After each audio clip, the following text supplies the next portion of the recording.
Hello, my absolutely brilliant and beautiful astrology soulmates, and welcome to your horoscope for the week of April 14th, where this week there is finally, I think, some forward feeling energy coming to the table. We've got Mercury moving forward into Aries.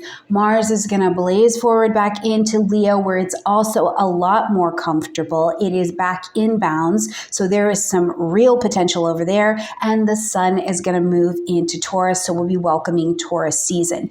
Now, while this pretty powerful trio of planetary movement and changing signs gives us this sense of forward motion, I do agree that that is the energy that we're going to be working with, but it's not the full release. I want to be very clear. I know that I said it in the annual forecast and I have said it over and over again in the monthly ones, but I want to be clear here that we don't really know what the full forward leap and motion is going to look like until we get to June of this year and the planets have gotten fully out of their post-retrograde shadow times. So before you believe what you're hearing in the news, before you believe everything, just remember, we're not really going to know what's in the soup until we get to June. But what you can do and what we can work with right now is that what started in Aries season, the spark, the idea, the confrontation, the change, whatever it is, now it's moving into real form. That's what Taurus season does, is it takes that spark and it starts to make it really, really solid in real form. So if you're feeling like, yeah, I'm feeling ready to move, I'm ready to say yes to something, I'm ready to make a decision, it's like you want to stabilize it, this is the season this starts to become a reality. Now, this is not just a week of some of this progress and the energy moving forward, but this is also a last quarter moon week as well. So it's really important to make sure that we celebrate. We go back into our own projects, into our own lives to see what is also ending. It's not beginning, it's not unfolding, it's ending. We have an ending, and we're going to go flashback to January of 2023 to see where this particular lunar family and 27-month cycle was happening, to see what is actually coming to a close in your life that makes space for this beautiful new set of beginnings that is coming in.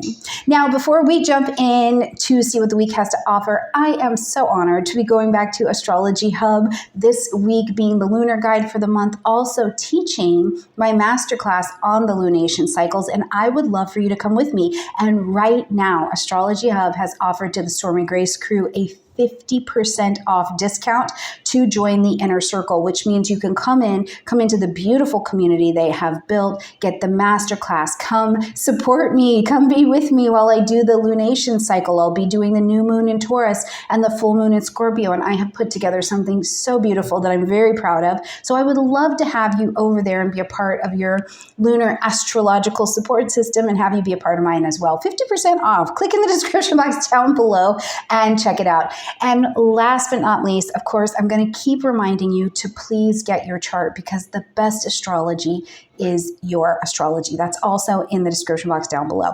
Okay, let's jump in. Timestamps are in the description box down below. On Monday, as we're coming in, the moon is traveling through the vibration of Scorpio. So as we're coming in, the terrain of the early morning week is that the moon is here in Scorpio. We're a lot more reflective. It's a little bit more private as we're coming into the lunar energy on Monday. We're not like, necessarily wanting to be so out and about. We're deeply focused on whatever the house that the moon is in for you in your life. It's a great day, though, for detox. A Scorpio moon is a great day for detox emotionally, physically, and where you derive safety and security. Where can you tell the truth about something that's maybe not working anymore, so that you can have this next, day to kind of have a phoenixing with that energy. Let it go. There's an emotional pattern. There's an emotional belief. There's an emotional dynamic. There's an emotional expectation, and it's not working anymore, because this moon doesn't necessarily want to talk about anything on the surface. It wants to get down to those deeper soul level truths to have a clearing out. So if you're feeling suspicious about something, you've been feeling suspicious about something here on this day, this is going to be a great day to not only have the conversation about what's piquing your attention, but also to trust your instincts a little bit. What is coming up for you? The Scorpio moon, if we can remember this, whether it's in your natal chart, progression, or in transit, the Scorpio moon will always reward those who are willing to look below the surface to see what's really living down there. So as we're traveling on Monday, it's a full scorpionic lunar day. Dip into there, be kind to yourself. I don't think it's a great day for any kind of passive aggressive. So if you feel a little passive aggressive comment floating up, let it go. It's not necessarily going to serve you unless, of course, you need to learn those lessons. Okay, on Tuesday, as we're rolling in, now we've got the moon heading into a trine here with Mercury before it's going to go void of course. Now, this is important to realize because before we go into the void of course, the moon makes this last aspect. And it's like what's contained in the juiciness of that last aspect is what we can take into the void of course time to help us do our review, help us finish things up. So as the moon trines to Mercury here, still in Pisces before it's gotten into Aries, it's helpful for first of all, emotional integration, right? It's emotional integration. What have you really learned? As Mercury's been traveling here through Pisces, because it's going to step forward back into Aries, and we've been doing the Aries-Pisces dance for quite some time. But what have you learned? What did you see during Mercury's retrograde that today, like, it's in your heart differently? The head and the heart are maybe more in alignment. They're in the same place, right? Where can you see that that shift has happened? Now, when we look at the rest of the day as it's going to shape up, we see that the moon is going to shift and get into Sagittarius. So now we have searched and scoured below the surface of ourselves and our souls and really gotten down to some heavier energies that are down there, maybe even some fears, right? And as the moon comes to Sagittarius, first of all, it lifts the energy just a little bit. It's more curious, it's more adventurous, it's more optimistic. So it's like, now I know these things. What's the new adventure that I can go on to bring them to reality? Where can I optimistically take on taking care of my finances? You know, there's just a more curious adventure set kind of energy that is willing to fire. Sagittarius is fire to blaze forward and find some new solutions. Later in the day, we're going to see that Mercury is going to now re-enter into that vibration of Aries. Now, when Mercury was back in Aries in March, before its retrograde, and then it took back into Pisces. Like I said, we've been doing that dance for a while. As it was there, we started to think quickly, right? Directly.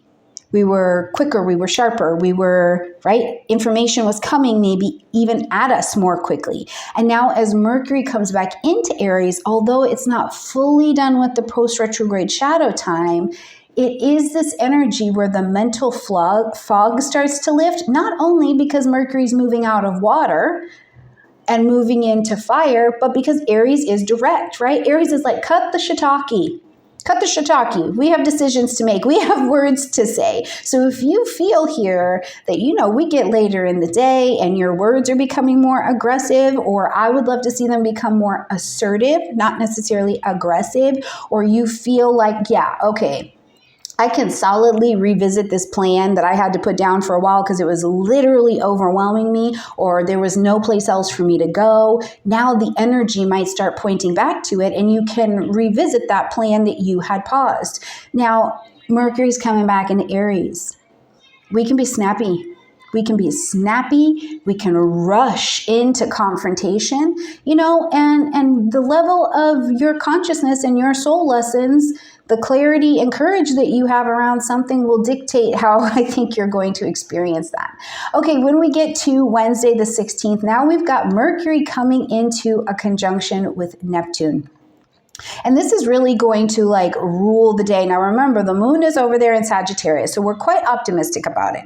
And so now as we have Mercury and Neptune coming into this conjunction with one another and the node being just there as well, this is a day where not only would I call it strong psychic awareness, but also this energy that it's so close that node is just out of sign. It's not too far, but I feel like a message gets dropped to us. And it's the message, not only, you know, logically, but it's a message of psychic awareness where it's like, hold on, keep going, keep going.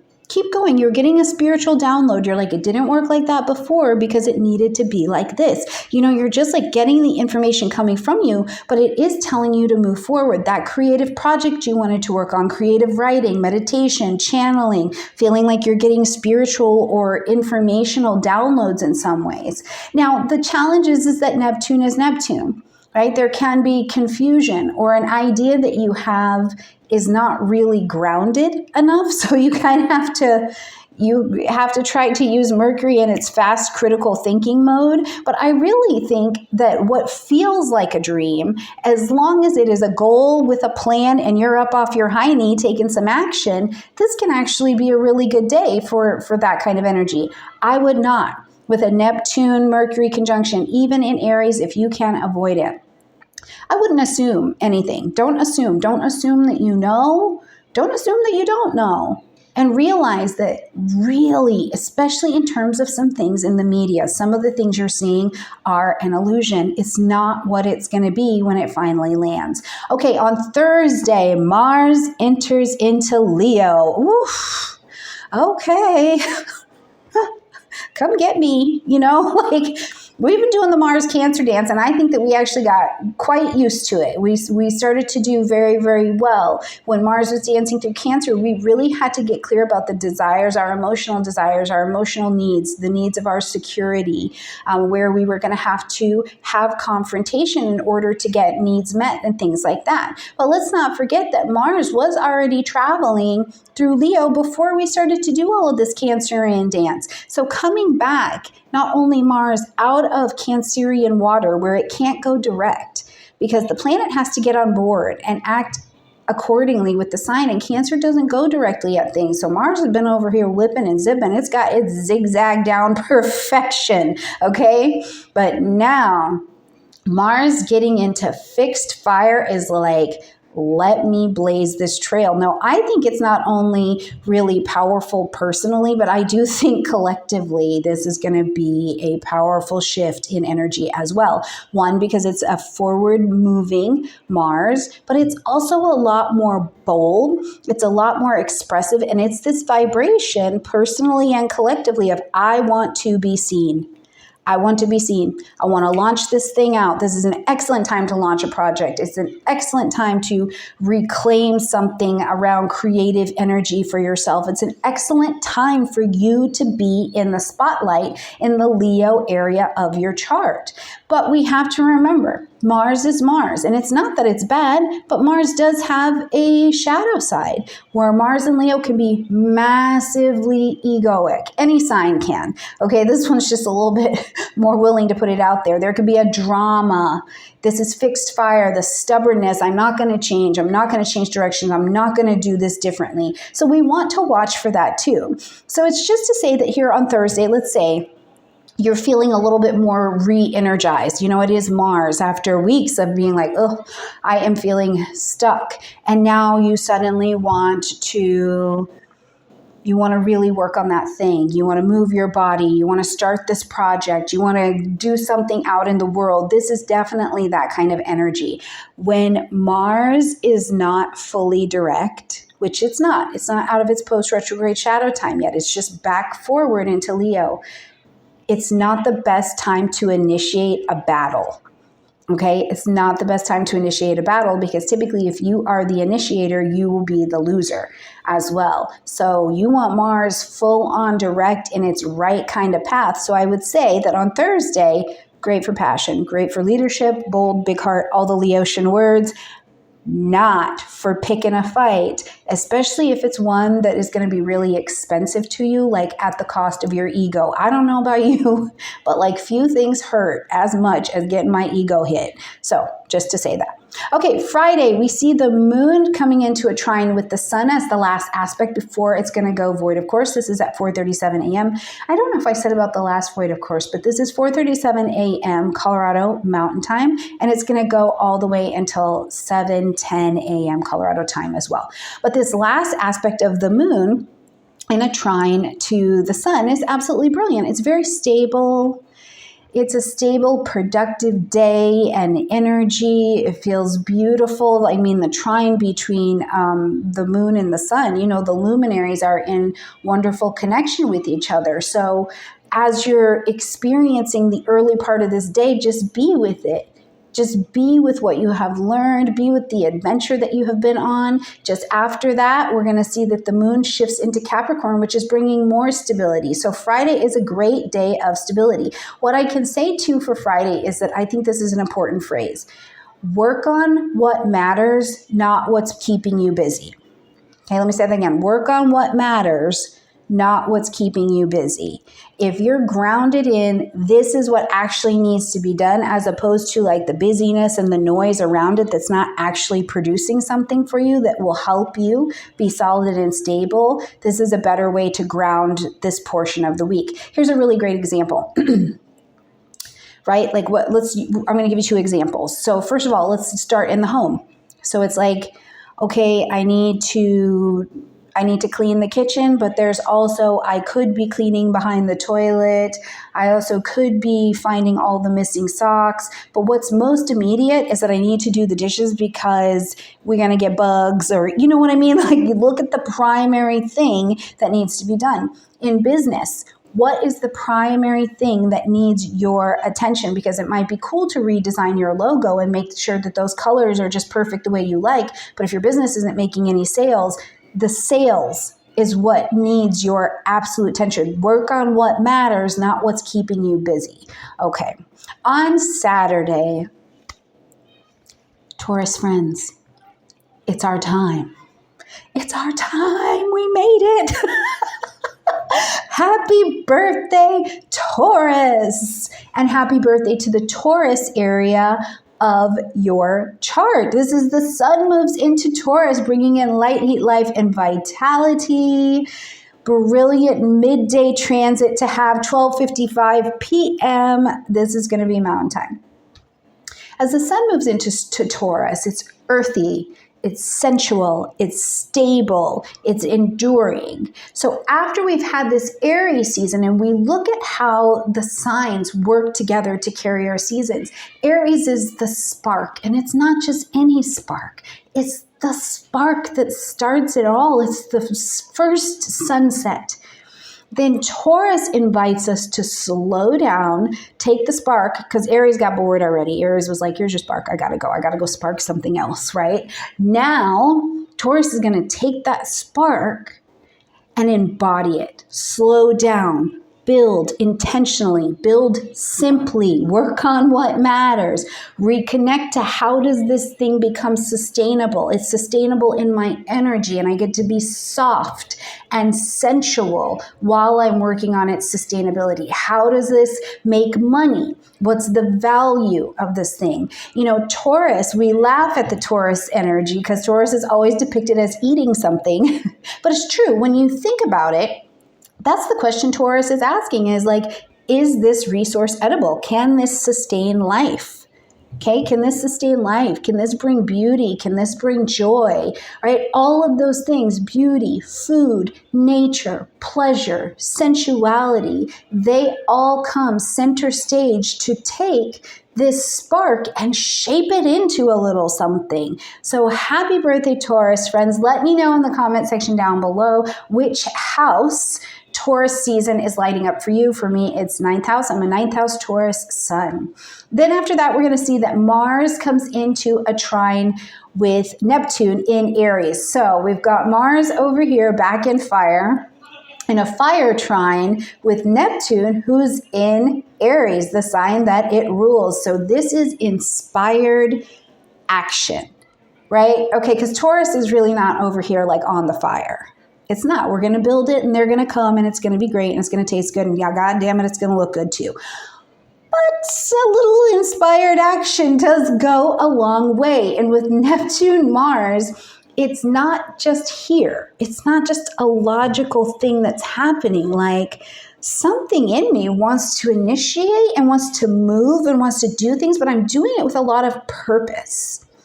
I'm doing it with a lot of purpose. I'm embodied in the pleasure of what I'm creating. I'm embodied in the stability of what I'm putting my hands and my energy on, because it's what matters. And because it matters honestly and has value, it feeds my soul. Now, where I don't think that this is a good day is I don't think it's a good day to overindulge. Okay, we are now in Taurus season. So, there really is only so much cake you can have without consequences, right? Yes, we have to be mindful. And it is Taurus season, so laziness can come on if it's too heavy, or if Taurus especially gets that nervous system spun up, gets the cortisol all high, being in a freeze response that looks lazy but is just completely overstimulated is an energy we can find on this day. So be mindful, use it well. Take center stage, but don't go crazy, okay? Go a little crazy. All right, Sunday, as we're going to wrap up the week, busy day. First of all, we've got the moon coming into a sextile here with Saturn before it's going to go void of course. And we're going to have a long void of course here on Sunday. So we've got busyness around still energy. So the moon's going to go void of course at 10:20 a.m. and it's going to be in that position until, what is this, 4:20? About 4:20 p.m. Okay, so it's a complicated day. It really is, because it's a day of insight. It's a day of energy, but then you have to pause for a really long integration while some of the rest of this is happening along. Okay, anyway, so as we have this moon sextile Saturn, it's great for stability. And it's the stability around the spirit. Okay, your spirit is like, I get it. I understand why I would do this. I would understand why I need the ease, why I need the pleasure, why I need to be emotionally and spiritually connected to what I'm doing. I think that what I like the most about this particular Moon-Saturn arrangement is that Saturn here, in its last moments of Piscean dance, before it's going to move on and get into Aries as well, is really saying, what is this higher power in your life? If you do not have a higher power, whatever that is for you, you're going to have to get really serious about it. But this makes it easier to do so. And one of the easiest ways to connect with whatever you call a power greater than yourself, a higher power, is through creativity. It's through dance, it's through softness, it's through movement, it's through intuition, it's through bringing the joy back, right? When there's joy, we're really very connected. So I think it's a wonderful aspect. And then we get to take that into this void of course moon and look at, do I have higher power? If life is feeling heavy, I'm feeling scared every 5 minutes about what is going on. I'm just fearful, super anxiety, can't get my cortisol to come down, angry at people. Where can I soften into the fact that the universe is providing me a lifeline to connect with some joy, pleasure, play, and find that higher power? Now, just behind that at 11:20 a.m., so still within this void of course moon time, then Venus is going to come into a sextile with Uranus. We'll see Mercury come into a sextile with Pluto. And then around 4:21, we're going to see the moon come into Aquarius. So let's talk about that Venus, Uranus, and the Mercury, Pluto. First of all, the combination of all of those energies to me just looks like deep emotional freedom. We want freedom. We want communication. We need to tell the truth. These are aspects of sextiles, so they're easy. They're pockets of opportunity where we can intelligently take action on them. But it's about telling the truth. And the truth, I think, especially with Venus in the mix here, is that's too much for me. That's stressing me out. I need less stress. I want to play. I want to create. I want to be easier, right? I think that's the very Venusian story that is on the table. And can I allow myself to do that? So it's also a great day of, while we're looking at having this emotional freedom and telling the truth about what's going on, to tell the truth. Are you struggling with rest?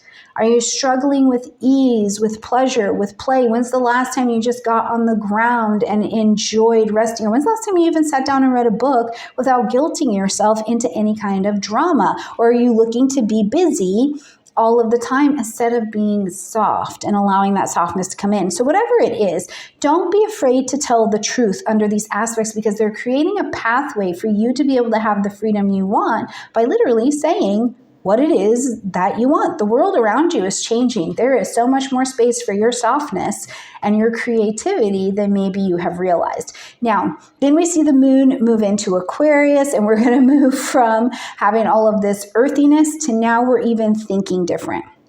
We're thinking about our emotions. We're a bit detached so that we can see them a little bit differently. We're able to see both of our thought processes at the same time, or our emotional thought processes at the same time. It's also a little bit more lifted, so there's space for innovation. I'm allowed to feel differently. One of the biggest things about Pluto in Aquarius, and when the moon comes back to Aquarius every month, is that I think we are really starting to enter into the realm of no longer carrying some of these stories that are not our own. And that is a massive emotional innovation. You know, carrying the stories of previous generations, that it's not my fight. That's not my story. I cannot grow if I stay attached to fighting your fight. So I think we're going to continue to, in our lives, in our homes, in our communities, continue to hear this story of this like emotional freedom and innovation, because there have been some fights and some stories going on that, you know, we didn't need to be breaking any more generational traumas. They just are not our stories to carry.